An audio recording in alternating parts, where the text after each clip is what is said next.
Finally it's Saturday और last vlog में आपने देखा होगा मैंने इंटरसेप्टर खरीदी थी, बट उसके बाद मैं कुछ खरीदने जा नहीं पाया। और the first thing I want to buy is a very good helmet. और सबसे पहले गाड़ी का नंबर मैं लगवाने जा रहा हूँ। आज प्री रजिस्टर करा लिया था अपना नंबर, बट वो शोरूम पे आया हुआ है और मैं लगवाने के लिए जा नहीं पाया। सबसे पहले एक अच्छे से हेलमेट खरीदा जाए, क्योंकि ये रॉयल एनफील्ड का जो बेसिक हेलमेट है दिस इज गुड, अच्छी क्वालिटी का है, बट मेरी बाइक के साथ उतना मैच नहीं करता। तो ये थोड़ा सा ग्रे कलर का मुझको चाहिए। तो मुझे एक एक्सॉर का हेलमेट पसंद आया था रेट्रो सीरीज का, जो आई थिंक कंपनी ने डिसकंटिन्यू कर दिया है या स्टॉक में कुछ प्रॉब्लम है क्योंकि वो मिल नहीं रहा है। तो मुझे फाइनली रमेश नगर में एक शॉप मिली है, तो मैं वहाँ जाके पता करूँगा। बट सबसे पहले मैं नंबर लगवाने जा रहा हूँ। अभी मेरे पास कुछ गोप्रो वगैरह, I have a GoPro, but मेरे पास हेलमेट नहीं है लगाने के लिए, तो मैं अभी तो ये सब नहीं कर पाऊंगा। बाइक का व्लॉग नहीं हो पाएगा। मैं सीधा दिखाता हूँ मैं हेलमेट कौन सा खरीदना चाह रहा हूँ।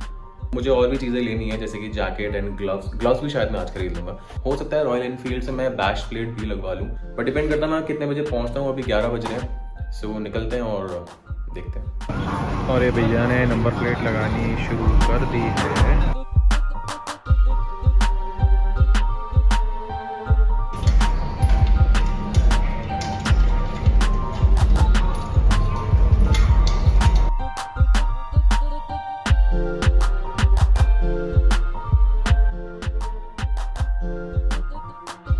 जाना का तो काम वाम हुआ नहीं, लेग गार्ड मुझे मिला नहीं, ये मिल गया मुझको।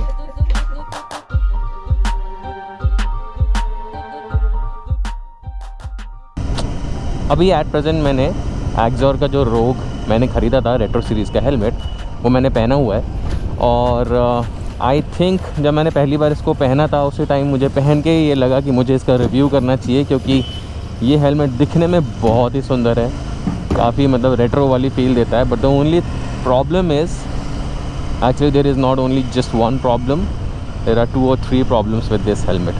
तो पहले मैं कुछ अच्छी बातें बताऊंगा इस हेलमेट के बारे में, और फिर मैं आपको कुछ नेगेटिव्स बताऊंगा इस हेलमेट के, ठीक है। अच्छी बात यही है कि इसका लुक बहुत अच्छा है। लेदर फिनिश में पूरा का पूरा हेलमेट है, मैट फिनिश में, मैट ब्लैक में मैंने ये हेलमेट लिया है क्योंकि मेरी बाइक जो है बेसिकली मैट ब्लैक ही है। सो काफ़ी अच्छी तरीके से मैच करता है। और क्लासिक स्टाइल की बाइक है मेरी, तो क्लासिक स्टाइल का हेलमेट दिखता है थोड़ा सा। ये रेट्रो सीरीज़, रेट्रो बाइक, तो आपस में डिज़ाइन लैंग्वेज थोड़ी सी मैच हो जाती है। दिखने में लेदर की जो स्टिचिंग है वो हैंड स्टिच्ड मटेरियल है। 7000 के हिसाब से हेलमेट थोड़ा सा मिड रेंज में आ जाता है, not very expensive, not very cheap. मुझे पता था कि ये हेलमेट दिखने में बहुत अच्छा है और वही नंबर 1 रीज़न था कि मैंने इसको ख़रीदा था। सेकंड जो इसकी अच्छी बात है वो है इसका वाइज़र।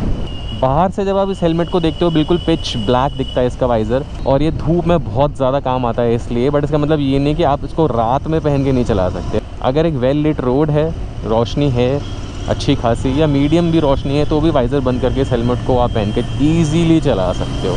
ये इसका बहुत बड़ा प्लस पॉइंट है।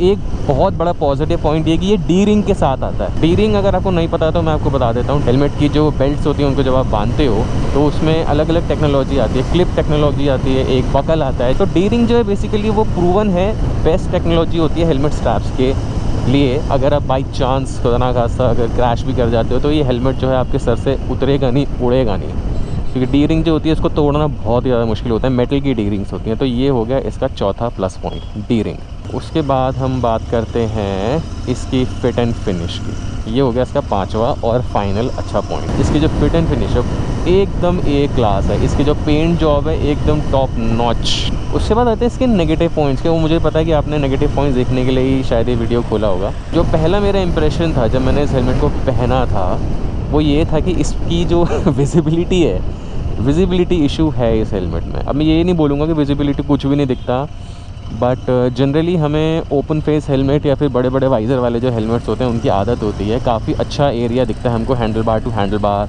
और थोड़ा इधर उधर पेरीफेरल विजन में अगर आप देखना चाहो तो काफ़ी अच्छा व्यू मिलता है आपको नॉर्मल हेलमेट्स में जिनके वाइज़र बड़े होते हैं। बट ये थोड़ा स्टाइल बेस्ड हेलमेट है, रेट्रो स्टाइल, अब कुछ भी कह लो उसको। तो इसमें कुछ एरियाज़ से आपको विजिबिलिटी का इशू आ सकता है। 3 बेसिक एरियाज़ हैं जहाँ पे विजिबिलिटी का इशू आ सकता है। वो है आपका लेफ़्ट आई की तरफ बिल्कुल एक्सट्रीम में, राइट आई की तरफ एक्सट्रीम में। मतलब जितना आपको एरिया दिखता है नॉर्मल हेलमेट में उसका शायद 10% आपको कम ही दिखेगा, लेकिन 10% बाइक चलाते टाइम बहुत ज़्यादा इंपॉर्टेंट हो जाता है। वो मुझे फ़ील हुआ। दूसरा जो विजिबिलिटी हिंड्रेंस थी वो मुझे थोड़े टाइम बाद पता चला जब मैंने हेलमेट को पहन के चलाना शुरू करा, वो है इसके नोज़ का जो पोर्शन है वो थोड़ा सा ऊपर है।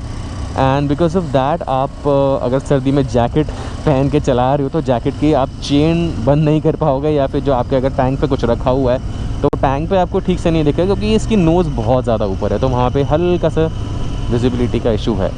बट अभी मैं ये वीडियो बना रहा हूँ हेलमेट को 1 हफ़्ता यूज़ करने के बाद, और मैं ये आपको ईज़िली कह सकता हूँ कि आपको इसके थोड़ा यूज़ टू होना पड़ेगा।